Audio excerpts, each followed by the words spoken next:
Hey everybody, this is Games Plus James, and welcome back to our Unity 2D tutorial series where we're taking a look at all the basics you need to make your own platforming game full of platforming awesomeness. And we've covered a lot of the stuff in this series so far. We've pretty much covered all the basics you need to make your own platformer game, or at least to start out with a place for you to build upon and see where you go in the future.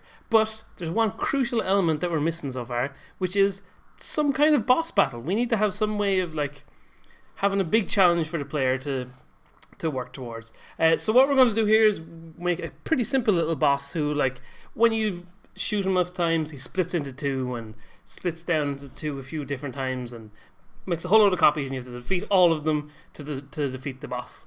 It should be pretty interesting. But this is going to be the last episode for this current series of 2D platformer development. But there will be more tutorials coming soon. I've had a lot of requests for various different elements from people. And rather than putting them as part of this whole series altogether, there'll be some standalone videos. There'll be some new tutorial series starting also. But there'll be some standalone ones that people can make it a bit easier to just apply it to whatever game you're working on. So yeah, without any more yabbering on, let's start making a fun little boss. So I just created this little level beforehand. Just a very simple little thing. If we just walk around it, it's basically just got one wall here on the left. You can walk all the way over, and as you can see, there's an exit here at the end. So you take your exit and go out. So we need a way to stop the player. So what we're going to do is create an extra little wall. I didn't want to make it as part of the environment because it's not something that we want. It's something that we want to be able to remove from the game. So we're going to make it very, very simple. We're going to create an object here. Create empty game object, and we'll rename this to, we'll just call it boss wall. And from our art, from our level, no, that's the wrong one. From our level stuff here, we're going to grab the ground. We're just going to drag one in. And we're actually going to put the ground, we're going to make sure it's at, oh no, it doesn't matter yet. We're going to make that a child of boss wall. And we're going to make it so it's 0, 0, and 0 there as well. I don't know why boss wall appeared at -10, but okay, there we go, it's at 0 now. We're going to drag this down to about here, and what we're going to do, if we just zoom in a little bit, much like we've done before, we're going to hold V to grab a corner, put it down to there, and we're going to duplicate the ground object here. So we're going to go Control and D, pull it up one, Control and D, pull it up again. What we want to do is make it tall enough so the player can't jump over it, basically. Like that. That should be enough. Let's just check and make sure that the player can't jump over all this. Walkie, walkie, walk. Yeah. Obviously it doesn't have any collision yet, but the player can't jump that high, so that's perfect. Okay, so we're going to set the layer for this to ground, so we know it's an object that the player can walk into and stuff. Change the children. And we're going on the main boss wall element, rather than on one of the small pieces, we're going to go and add a box collider 2D, and offset, we're going to say the Y offset should probably be about 3, so it's up in the middle, yeah, there, like that. And we're going to change the height to be, nope, not 7, we're going to make it 8, and we actually need to make this 3.5, no, not 0.5, 3.5. Perfect. Okay, so now we've got a little wall that we can use, and what we're going to do is when the boss is defeated, we're going to destroy that wall, and then the player will be able to go towards the exit. So we'll make it a little bit more over this way as well. Now, okay, so what we need to do is make our boss. And rather than starting from scratch again and starting from the middle of nowhere, let's go to our Prefab folder, and we're going to grab an enemy, and we'll pop him there, because we're going to use him as our basic starting point. Just have him up in the air here for a second. And we need to replace how the enemy looks with an actual boss appearance. So what we're going to do is, in our resources that we're using for the game, in our 2D tutorial zip folder that you can download, the link will be down below as usual. Oh, I don't have the right file in there, so it will be in the file, but it's not there at the moment. So what we're going to do is grab that and drag it into our Unity folder. Actually, not in there, we want to drag it into our art folder. in here. We're going to go to this thing, and we're going to set this up and we'll click we have everything else in the series so far. So 16 pixel per unit, point filtering, all this fun stuff. How big is this? 128 by 64, so we go 128. True color, apply those changes. And then we're going to go into the sprite editor here, and we're just going to draw around the objects like that. Actually, they're 32 by 32, so rather than drawing around them, what we're going to do is automatically, not automatically, but doing a grid. So they're 32 by 32, and if we just hit slice, it'll chop them up into pieces. So now we have all the pieces already made, and these ones are empty, so we'll just delete them. So apply those changes there, go back in here. So now on our enemy, where is he? He's up here. We're actually going to break that prefab as well. So we'll go break prefab instance. So now it won't affect any changes that we make to our prefab in here. So we're just going to replace how that guy looks with our boss. So if we just, actually, we'll go in here. Just grab the first one of them. So now, no, oh, he looks a little bit different, but his collision is still all wrong. As you can see, he's got a little circle that determines when he moves, and he's got a big massive square for that's what hurts the player. So we're going to change the sizes of those things. So we're going to make, oh no, not to that. We're going to change the radius up like that. So now he'll touch the ground. Oh no, actually that's a little bit small. If we make it 1, yeah, there we go.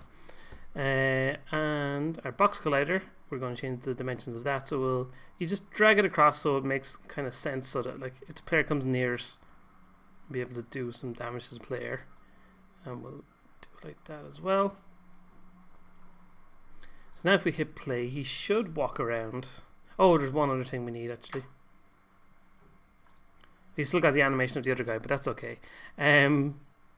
We'll fix that. Actually, we'll fix that up first. But we need to remember to move his little wall check and his edge check. So his wall check, we'll put that a little bit in front of him like that. His edge check, we should be down below him like that. And launch point is where he fires his little attack from. So we got wall check and edge check. Perfect. So now when he finds a wall or anything, he knows how to turn around. And so yeah, as we just saw, his animation is completely wrong. He's still got the animation from the normal enemy. So if we go down here, we find the animator. We can see he's using the enemy controller. So rather than setting up a new one, we just quickly, it's easier to just remove that component altogether, and then go to our animation here, and make sure we're still on the enemy. Actually, we're going to rename him the boss, just so we know. And we're going to create a new animation here. So we'll go to our animations folder and we'll say the boss walk. And now we're just going to grab the first 4 of these guys and go boop like that.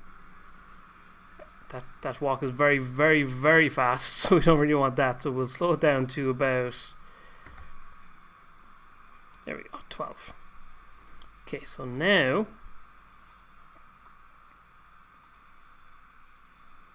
when we play, he should be able to walk around just as he is now. Yep, he's walking along, he turns around. But he's dying just like the way normal enemies do. So obviously that's not what we want either. We want him to have his own special way of doing things, and a special way of destroying himself basically, and creating a new version of himself. So what we're going to do is create a special little bit of code based off the script that we've already written for our enemy health manager. We're going to create a new boss health manager. So we'll create a new script, create C# script, we call it boss health manager. So we're going to open that up, and we're also going to open our enemy health manager. So we'll just give it a second for both of those to open up here in old mono develop if it wants to. There we go. Okay, so we're literally just going to copy all of this, if it'll allow me to. Here we go. Copy all of this here and pop it in here, just like that. And we're going to add a few different things just to make it be able so that the boss will create little copies of himself and send them out into the world. So if he's going to create a copy of himself, he needs to be able to get a copy from somewhere. So we're going to create a prefab of the boss, and we're going to call that prefab using game objects. So we're going to create a public game object, boss prefab. There we go. And then I think, down in the update loop is where we're going to put this now. Basically what we're going to say is we're going to duplicate the boss. So he's going to split, when he gets killed, he's going to split into two versions. So there'll be two slightly smaller versions of the boss that already exists. So how that will work is, actually we'll create an extra little thing here. We're going to create we're going to decide a value so that when the bosses get down to a certain size, then they won't go any smaller than that. And if they're already that size, basically they won't create any more copies. So public float, we'll say min size. So it'll be the smallest size it can be. And basically in here, in our update loop here, after the enemy health has gone down to 0, so when we know the boss's health is 0, and just before the boss is being destroyed, we will say if transform dot local scale dot y is greater than min size. So basically, if the current boss that you're killing right now is bigger than the minimum size we're saying, then we're going to run this little bit of code here, which will create some duplicates. So in here, we're going to say game object, which will be creating a new game object. We're going to call it clone1. So this will be the first clone that's created. In here, we're going to say instantiate boss prefab, which is the prefab we just created up here. So that's what we're going to instantiate. We need to decide the position for him to come in, which will be a new vector tree. And we're going to say transform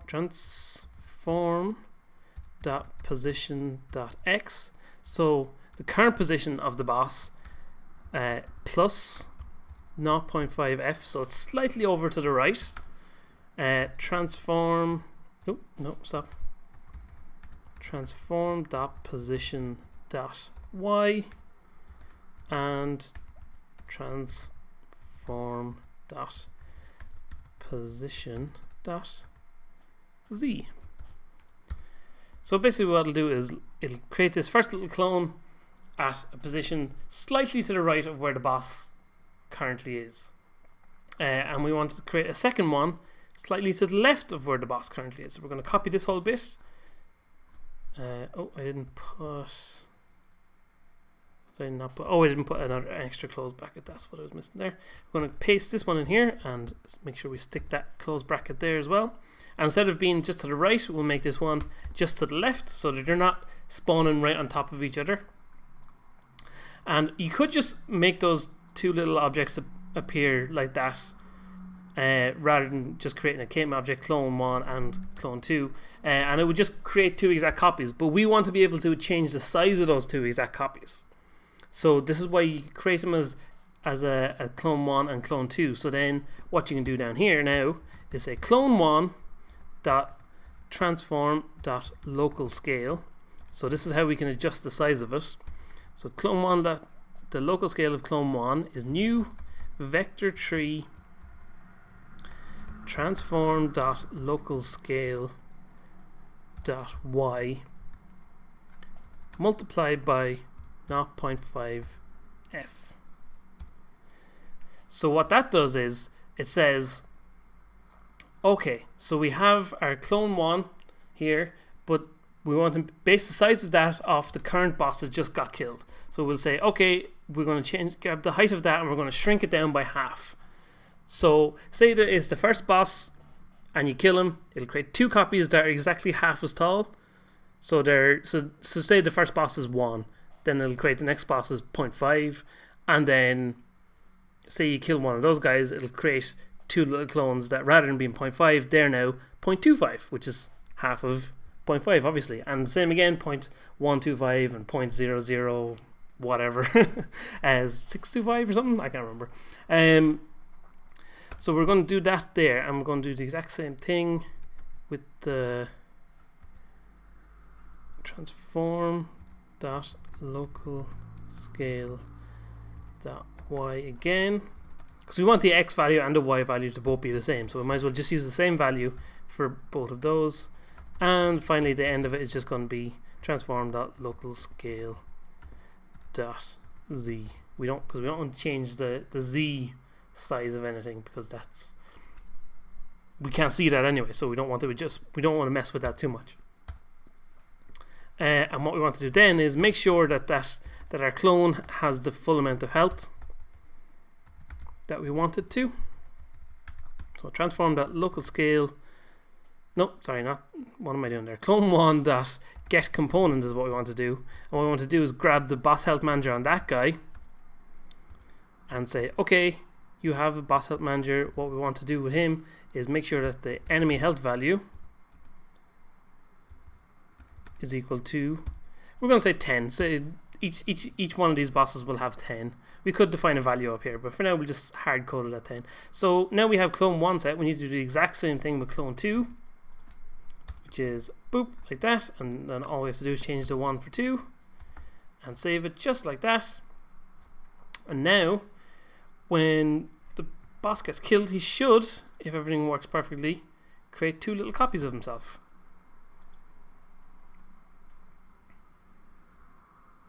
Oh,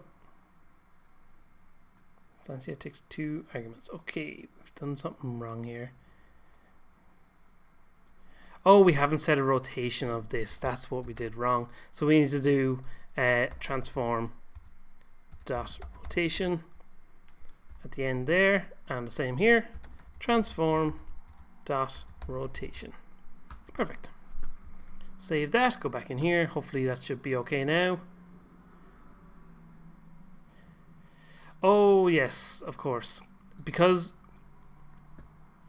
here we're using clone 1 and clone 2 as game objects, but when we're instantiating, they're just becoming objects, not specifically game objects. So what we want to do is at the end of this little sentence say we're instantiating all that stuff as game object. So then Unity knows that what we're creating is a game object, basically.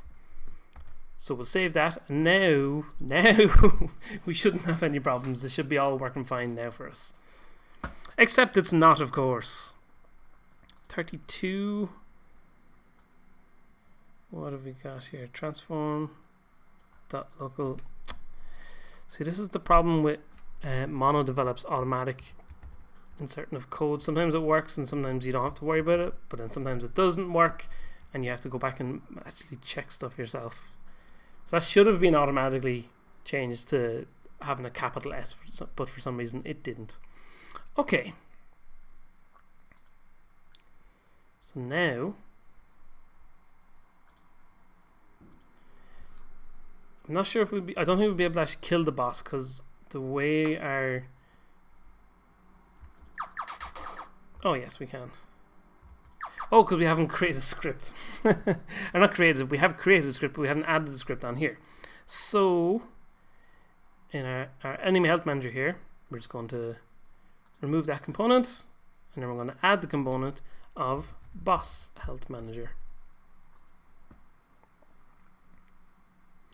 And we're going to say his health is 10, like we said before. The death effect will be, where is it, death particle. Points on death, so we'll give 500 for each one that's destroyed. Boss prefab doesn't exist yet, and minimum size, we'll say 0.25 will be our minimum size for the moment. So actually in our prefabs folder here, we're going to grab the boss, drag him in there. Perfect. And then on our boss, for the boss prefab, we're going to grab that, pop that in there, and we're going to apply those changes. And now, actually, before we do any further, what we actually have to do is adjust the script that we use for hitting our enemies, because we're now using a boss health manager instead of enemy health manager to take damage. So where is our is it Ninja Star? Ninja Star controller, there we go. So we open that up here in Mono Develop. And where would this go now? So yeah, I think it's down here. If other tag is equal to enemy, then it does that. And what we're going to do is create a different tag. So if other dot tag is equal to boss. So basically this will be if it's a boss that we're hitting rather than an enemy. So then other dot get component, much like we have with enemy health manager here, we're just going to say boss health manager. Do that. Give damage and damage to give. Perfect. Just going to save that. Now we'll go back in here. And once that compiles down,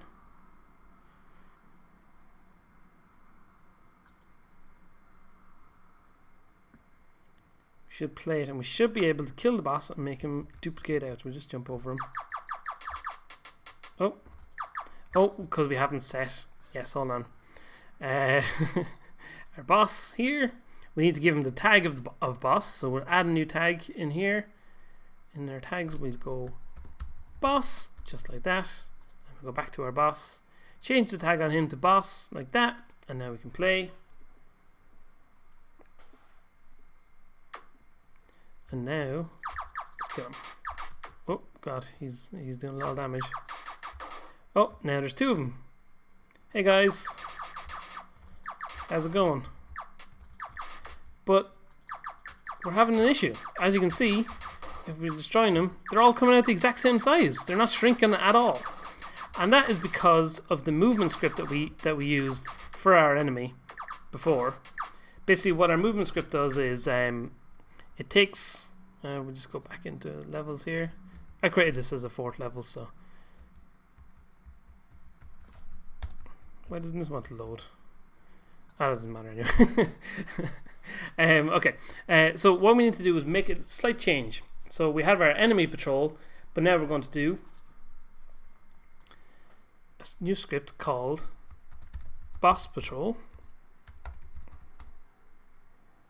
And again, much like we did with the health manager, we're going to take pretty much all the same code from our enemy patrol as well, and just make a slight little change so that it doesn't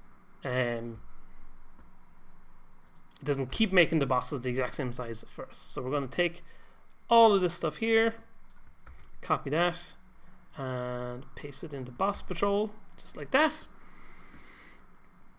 Okay, so what we're basically going to do is create a new float here. We'll call it private float x size, and in our start function, what we're going to say is x size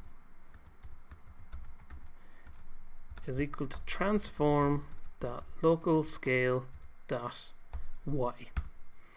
Basically, what that'll do is, what's happening is the bosses are being created slightly smaller, but then immediately on the next update, because of the boss patrol or the enemy patrol script, see here we have our local scale being set to exactly 1 the whole time. So that was how we handled flipping the player from left to right, but that's not quite what we want to do if we want to be able to adjust the sizes of things. So rather than just automatically setting it to 1, we want to set it to a certain value each time. So what we're doing here is grabbing the value that it has just before the script changes it and saying, okay, we're grabbing the height of it. So now what we're going to do is, instead of saying, oh, I said X size, why did I do Y? We call this Y size, actually would probably make a lot more sense, because we're doing the height of the object, not the width of it. So basically what we're going to say is, instead of like -1f and 1f and 1f here, we're going to set these 1f's, which is the y value and the z value, we're going to leave them as they are. So that'll just be transform.localscale.y and transform.localscale.z. So, and we're just going to grab these and copy them, Just to make it easy, paste them in there, because we're not changing those values when our player's moving. When our player's moving left and right, we want to flip him left and right. So but we don't want to leave it with 1F and minus 1F, because then he'll be really small, but also just squashed and weird looking.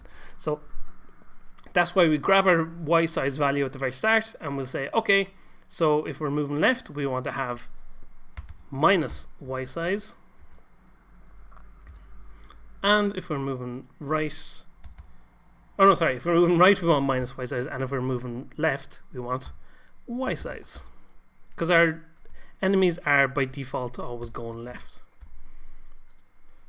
Or facing left at least. Okay, so we'll save that and convert that. Go back in here. And now on our boss, we're going to add that component. Our boss, once it finishes compiling down here, going to add that component, boss patrol. And we need to take the values from some other stuff. So we're just going to minimize these other guys so we can just see the same values. Boss health manager. Okay, so our boss patrol, we say move speed 3, that's fine. Move right, wall check, which is this one. So we'll grab that, pop that there. And we have edge check as well, which is down the bottom. Fine. Wall check radius 0.1. And then what is wall is ground. Perfect. So now, if everything's working like it should be... Oh, wait, no. Before I go on with that... Stop for a second. Oh, stop. Pressing things too many times here. Grab our boss. We want to remove the enemy patrol script because that's not being used anymore. We just want to use our boss patrol script. And we actually want to apply these changes also, so that everything gets kept the same. Now, when we play, we should hopefully get our bosses shrinking down. Oh, there we go. See, look, now he's starting to shrink. So those guys are 0.25, and there we go. The 0.25 guys won't create any extras. We kill all of them. But our wall is still here. We haven't created a script to be able to make the wall disappear. And the wall disappearing script will be super duper straightforward and really actually super easy. So basically all that's going to be is we'll create a new script and we'll call it boss wall. Boss wall. And basically all it's going to do is in every update loop it's going to just search and see if there's any objects in the scene that have the boss health manager script. So in our update loop here, we're going to say if it lets me, here we go. If find object of type boss health manager. Close those loops. So basically it'll say, okay, if you can find anything in the scene that has the boss health manager component on it, then run this bit of code, and the bit of code that we're going to run is just saying return, which will exit out of the update loop and it won't run any more code after this point. And so basically if this boss wall script finds any boss health manager in the scene, it won't do anything. But if it doesn't find any boss health manager, it's going to go on to the next line down here, which will be destroy game object. So that'll just destroy the wall whenever it finds that there's no boss health manager in the scene anymore. So we'll save that. We'll go back in here and we'll go to our boss wall here. Oh, what's going on? There's an error there. Oh, small g game object. That's what we want to destroy, not big G. Okay. Now, once it finishes compiling, we're going to add that component on here. Here we go, boss wall. So now it has the boss wall script. We'll hit play.